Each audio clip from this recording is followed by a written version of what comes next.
السلام علیکم۔ ایک نئے ویلا کے ساتھ طیب بلوچ آپ کی خدمت میں حاضر ہے۔ آج ہم ڈسکس کریں گے جوائنٹ سیشن کا جو اجلاس ہوا جس میں قانون سازی کی گئی، اور اپوزیشن نے آج کے دن کو پاکستان کے ایوان کا بلیک ڈے یعنی سیاہ دن کہا، اور حکومت جو ہے وہ خوشی کے شادیانے بجا رہی ہے۔ وجہ کیا ہے کہ اپوزیشن بلیک ڈے کہہ رہی ہے، حکومت خوشی کے شادیانے بجا رہی ہے؟ اور آیا واقعی حکومت کامیاب ہوئی اور اپوزیشن کو شکست ہوئی؟ تو کیوں کر ہوئی کہ جوائنٹ سیشن میں بہت ساری قانون سازی سے متعلق بہت سارے بل پیش ہونا تھے، تو کیوں اپوزیشن کے تحفظات جو ہیں وہ برقرار رہے اور حکومت نے زور زبردستی اور دھاندلی کے ذریعے بل جو ہے وہ منظور کرائے؟ وجہ دراصل کیا ہے؟ سب سے اہم اور وجہ جو ہے وہ الیکٹرانک ووٹنگ مشین سے متعلق قانون سازی تھی۔ اب حکومت چاہتی ہے کہ جو نیکسٹ الیکشن ہوں وہ ای وی ایمز یعنی جسے الیکٹرانک ووٹنگ مشینز ہم ایبریویشن میں ای وی ایم کہتے ہیں، ای وی ایم کے تھرو ہوں۔ تو اب اپوزیشن کا اعتراض یہ ہے کہ دنیا کے اندر 167 ممالک ہیں، یعنی کہ جو مینول طریقے پہ چل رہے ہیں، اور کوئی 5-7 ملک ہیں۔ شہباز شریف بتا بھی رہے تھے اسمبلی میں کہ وہ صرف یہ ٹیکنالوجی استعمال کر رہے ہیں، اور 9 ممالک انہوں نے کہا کہ ایسے ہیں جنہوں نے یہ استعمال کر کے اس کو چھوڑ دیا، اس وجہ سے کہ مینول طریقہ انہوں نے سمجھا کہ بہتر ہے، اور اس میں جو مینوپولیشن ہے، ڈیجیٹل مینوپولیشن یعنی ڈیجیٹل دھاندلی کے امکانات جو ہیں وہ بہت زیادہ ہوتے ہیں۔ تو ہوا یہ کہ اگر آپ نے سیشن دیکھا ہو تو شاید آپ کو پتہ چلے، بہرحال ہم بھی وہاں پارلیمنٹ میں موجود تھے جب یہ جوائنٹ سیشن ہو رہا تھا، کہ حکومت نے زور زبردستی کے ذریعے جو ہے یہ بل منظور کرائے، اور ایک ہنگامے کے اندر خاص کر ای وی ایم کا جو حکومت کے مین تحفظات جو تھے وہ یوں تو کافی ساری بل پہ تھے، لیکن 75 بل نیئر اباؤٹ یا 77 بل جو ہیں وہ پاس ہوئے ہیں، ابھی فواد چودھری صاحب بتا رہے تھے، لیکن اس میں جو مین تھا وہ الیکٹرانک ووٹنگ مشینوں سے متعلق تھا۔ تو الیکٹرانک ووٹنگ مشینوں کا جو استعمال ہے وہ الیکشن کمیشن بھی اس کی مخالفت کر چکا ہے، اور اپوزیشن بھی یہ نہیں چاہتا، تو حکومت کیوں چاہتی ہے؟ یہ ایک سوال ہے نا، آپ کے بھی ذہن میں یہ سوال اٹھ رہا ہے، اور یہ سوال میرے بھی ذہن میں ہے، اور تمام پبلک کے ذہن میں ہوگا۔ تو آج ہم کوشش کرتے ہیں پہلے اس سوال کا جواب ڈھونڈتے ہیں۔ جی، اب میری ناقص رائے میں یا میری جو اوپینین ہے وہ یہ ہے کہ حکومت چاہتی ہے کہ جس طریقے سے آپ نے دیکھا کہ 2018 کا جو الیکشن تھا وہ بھی مینوپولیٹ کیا گیا اس حکومت کو اقتدار پہ بٹھانے کے لیے۔ اب جو مینول طریقہ ہوتا ہے نا، اس میں مینوپولیشن ہوتی ہے، میں نہیں کہتا دھاندلی نہیں ہوتی، مینوپولیشن ہوتی ہے، شاید بہت زیادہ ہوتی ہے، لیکن وہ پکڑی جاتی ہے۔ ای وی ایم میں پکڑنا ناممکن ہے، اور ای وی ایم میں تو ایک آپ نے سافٹ ویئر لگانا ہے، بٹن ڈالنا ہے، واٹ ایور کوئی بھی پروگرام آپ نے اس کے اندر انسٹال کرنا ہے، تو اس کے بعد جو آپ مرضی کے رزلٹ چاہیں وہ آپ کو دے دے گا، اور دیر از نو چیک اینڈ بیلنس، ٹھیک ہے؟ اور یہ حقیقت بھی ہے۔ تو اس وجہ سے اپوزیشن کے بہت زیادہ تحفظات ہیں، اور آج بلاول بھٹو نے قومی اسمبلی میں تقریر کرتے ہوئے یہی کہا کہ اگر ای وی ایم کا بل منظور ہوتا ہے تو ہم اب سے ہی پھر نہیں مانتے کہ جو الیکشن ہوں گے، ٹھیک ہے؟ اور تقریباً جتنی بھی پولیٹیکل پارٹیز ہیں پاکستان کی، سیاسی جماعتیں جتنی بھی ہیں اپوزیشن کی، ان سب کے اس پر تحفظات ہیں۔ اب وہی بات کہ حکومت کیوں چاہتی ہے؟ دراصل یہ اپوزیشن اور حکومت کا جو کھیل ہے، ہمیں تو بظاہر یہ چہرے نظر آ رہے ہیں، اسمبلی میں یہ کھیل کھیلا جا رہا ہے، اس کے پیچھے محرکات، وجوہات کچھ اور ہیں۔ اب وہ محرکات اور وجوہات کیا ہیں؟ کہ جیسا کہ تاثر دیا گیا کہ اسٹیبلشمنٹ جو ہے وہ اب عمران خان سے تنگ آ چکی ہے، اور وہ اس سے لائے تھے، تو یہ بڑھتی مہنگائی، بے روزگاری اور عوام کا جو اس نے حکومت نے جینا دو بھر کر دیا ہے، اس کی وجہ سے اسٹیبلشمنٹ نے اس سے ہاتھ ہٹا لیا ہے۔ تو اگر اسٹیبلشمنٹ نے ہاتھ ہٹا لیا تو پھر یہ کیسے جیت گئے؟ یہ بھی ایک سوچنے اور سمجھنے کی بات ہے۔ ہاں جی، اسٹیبلشمنٹ کا کہا یہی جا رہا ہے کہ اسٹیبلشمنٹ نے اس سے ہاتھ ہٹا لیا ہے، لیکن جو ابھی بھی جنرل فیض ہے جو ہمارے بہت بڑا ادارہ ہے جسے نمبر ون یا لمبر ون کہا جاتا ہے، اور ہم نے دیکھا اس کی کارکردگی کیا ہے کہ وہ پولیٹیکل انجینئرنگ کے علاوہ اس سے اور کچھ بھی نہیں ہوتا۔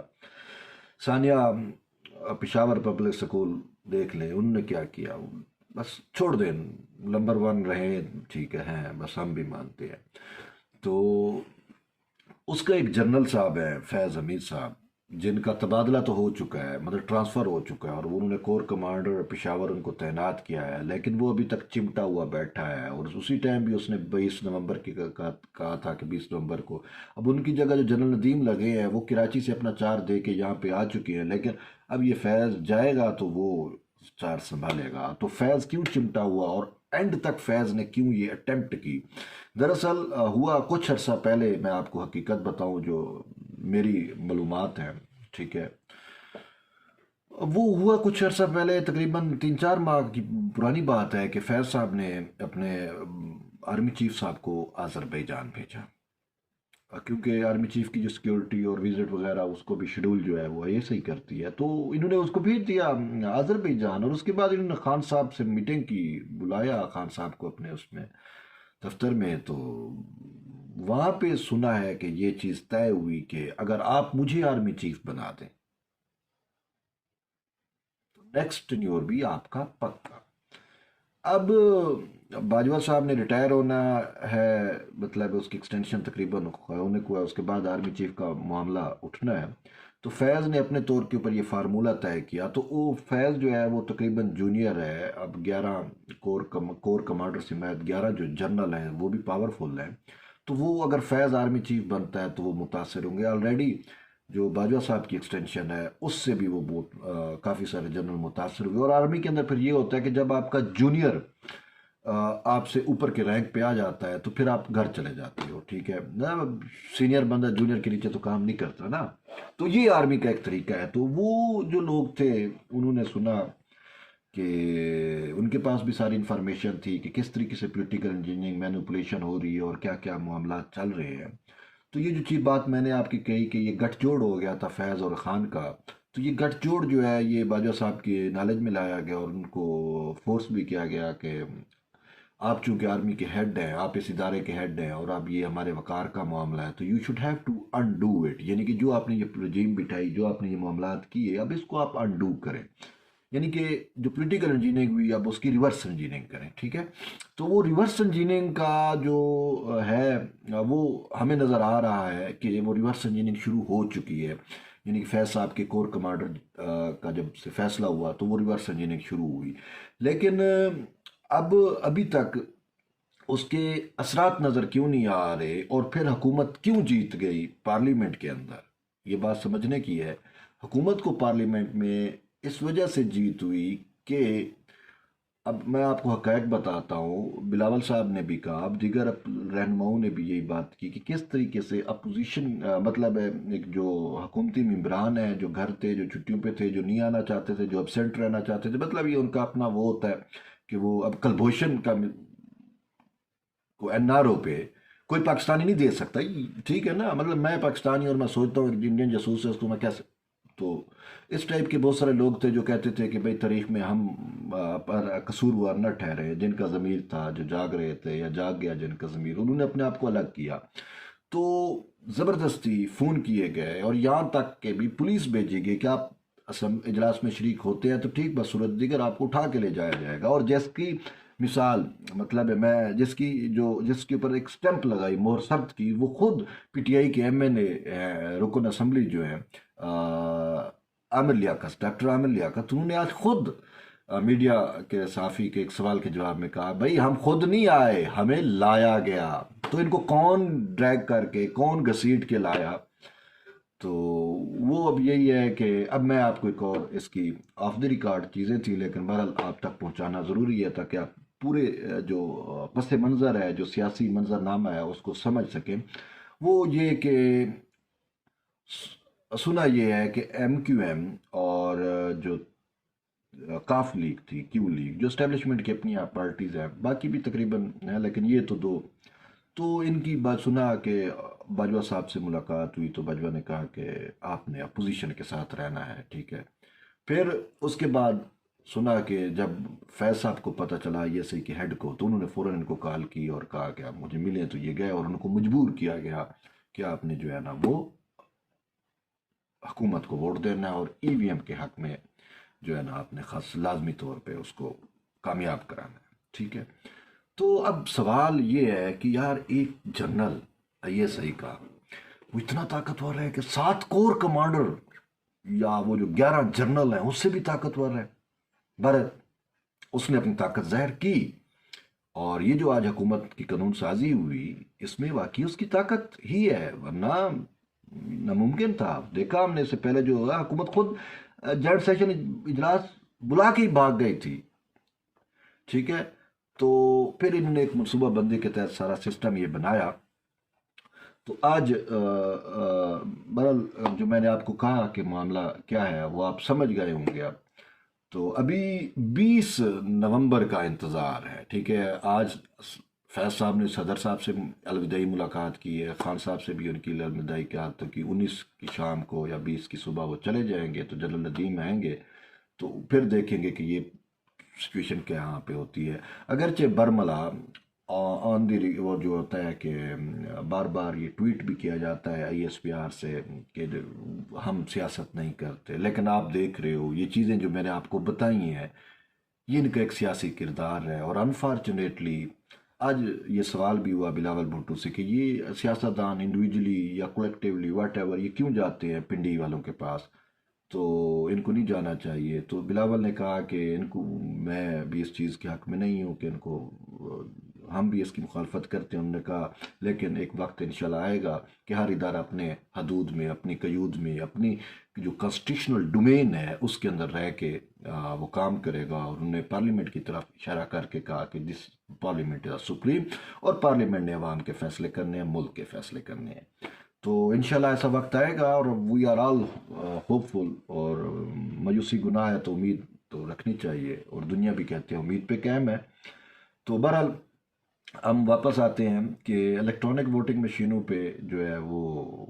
دھاندلی کی، اور اسد کیسر جو سپیکر تھے وہ کسٹوڈین ہوتا ہے ہال کا یا اس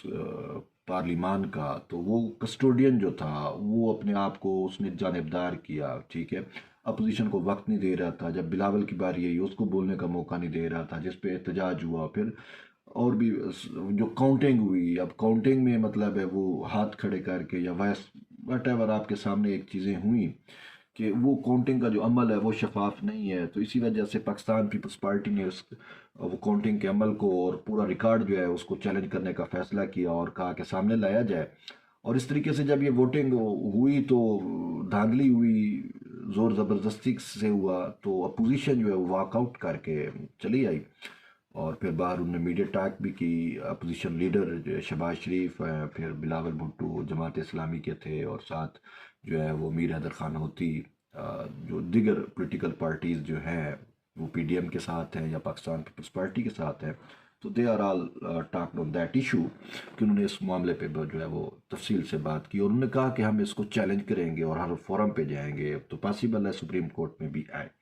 تو اب ایک الیکٹرانک ووٹنگ مشین جس کو خود الیکشن کمیشن نہیں تسلیم کرتا، اور الیکشن کمیشن خود تحفظات کا اظہار کر چکا اور کہا ہے کہ اگر حکومت قانون سازی کر کے یہ امپوز بھی کر دیتی ہے دین پھر بھی ہم اس معاملے کو جا کے چیلنج کریں گے۔ اب الیکشن کمیشن اور opposition party both are on same page, اور وہ اس کو چیلنج کریں گے، ٹھیک ہے۔ تو صاف ظاہر ہے پھر وہ ریورس انجینئرنگ والی جو میں نے بات کی وہ بھی فورسز ہیں، ہوں گی، ان کی بھی اٹیمپٹ ہوگی کہ یار یہ اگر خان رہا یا یہ معاملات رہے تو پھر ان کی کہیں ایسا نہ ہو کہ یہ فیض کو آرمی چیف بنا دے، اور وہ تو پھر وہ 11 جو جنرل ہیں 12 ہیں ان کو گھر جانا پڑے گا، ٹھیک ہے۔ تو کوئی تو اپنا اقدار، اپنی پاور نہیں چھوڑنا چاہتا نا، جیسے یہ فیض ہے وہ کہتا ہے میں مزید مجھے اقتدار اختیار ملے جی میں آرمی بن جاؤں، خان صاحب ہیں یہ کہتے ہیں میں مزید الیکٹرانک ووٹنگ مشینوں کے ذریعے دھاندلی کر کے دوبارہ بیٹھ جاؤں حکومت پہ۔ لیکن ہم نے دیکھا آج تک صوبوں کی مثال ڈیفرنٹ ہے کہ صوبوں میں ٹینیور ملتے رہے، کہ دو ٹینیور پولیٹیکل فورسز کرتی رہی، مطلب سندھ میں پیپلز پارٹی کا ٹینیور ایک کے بعد ایک کے بعد ایک چلا آ رہا ہے، کے پی کے میں ہم نے دیکھا کہ ڈبل ٹینیور دوسرا ٹینیور ہے یہ پی ٹی آئی گورنمنٹ کا، اسی طریقے سے پنجاب میں بھی کس طریقے ہوتا رہا۔ تو لیکن وفاق میں کنزیکٹو دو گورنمنٹس نہیں رہی کہ ابھی 5 سال پہلے ایک حکومت کرے، یعنی خان جیسا چول وزیر اعظم ہو اس ملک کا، تو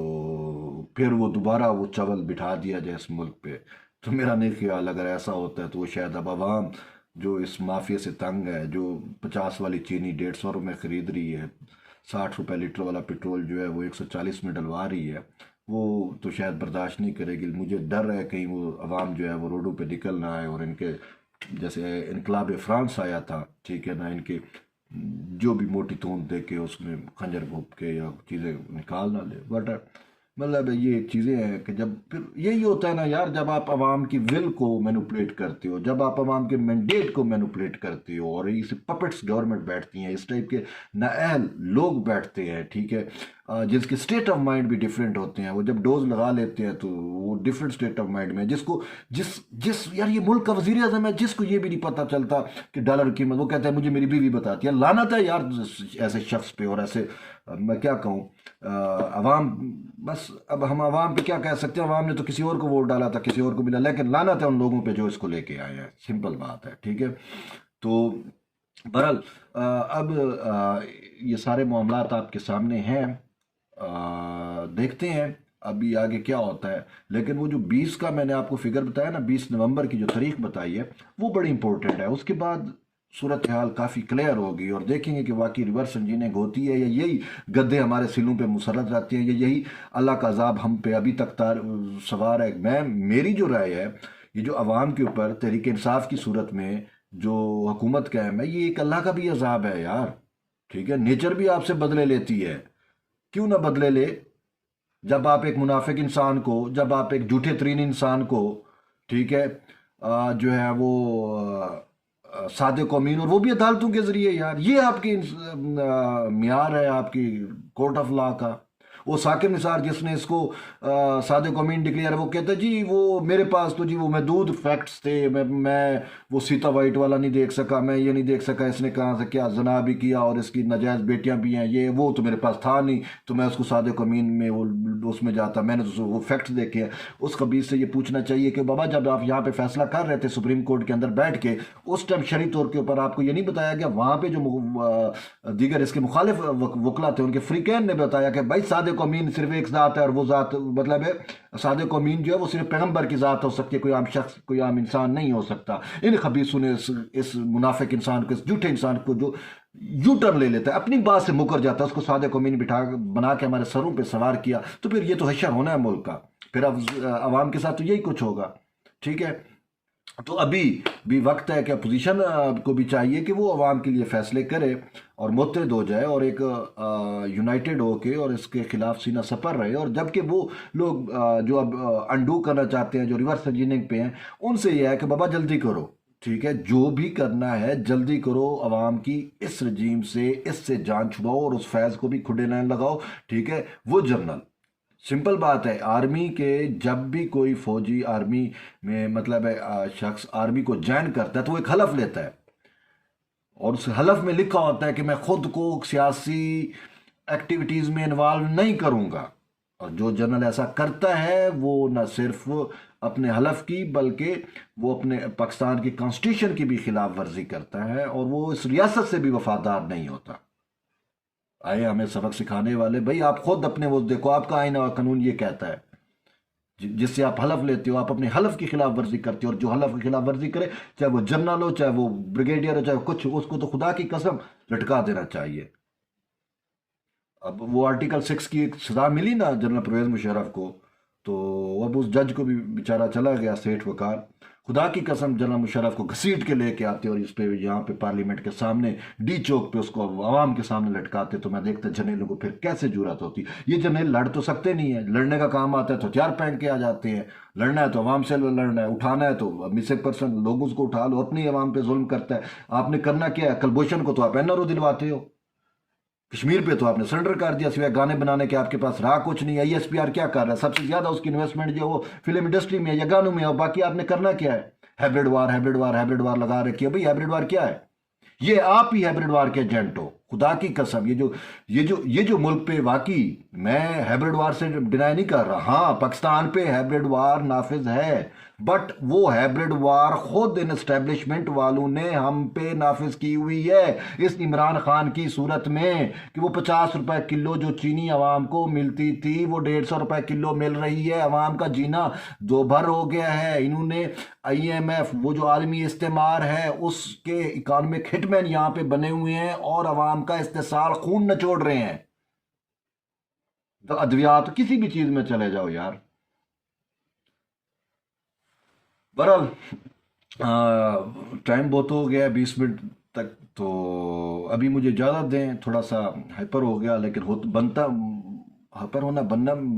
جب آپ چیزوں کو دیکھتے ہو، انالیسس کرتے ہو، کلیریفائی کرتے ہو، تو پھر یہ چیزیں آپ کے نیچرلی آتی ہیں۔ جب آپ خاص کر پبلک انٹرسٹ میں بات کرتے ہو، عوام کے لیے سوچتے ہو، تو پھر آپ کا یہ چیزیں ایک نیچرل ہے۔ بہرحال کل کسی اور ایک نئے ویلاگ کے ساتھ دوبارہ آپ کی خدمت میں حاضر ہوں گے، تب تک جڑے رہیے طیب بلوچ کے ساتھ۔ تب تک کے لیے اجازت، اللہ حافظ۔